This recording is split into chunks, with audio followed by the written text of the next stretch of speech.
Always consult your use and care guide and owner's manual for additional information. Lift and pull the handle or press the foot pedal to open the compactor drawer. Set Compactor Solid Pack cycle switch to on. Close drawer. Press the foot-actuated start button in with your toe to start the compacting cycle.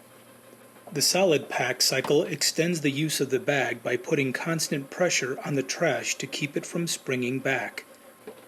During the Solid Pack cycle, the ram will stay in the down position for extra compacting.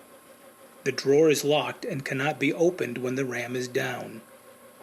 Press the foot-actuated start button to raise the ram and allow the drawer to be opened.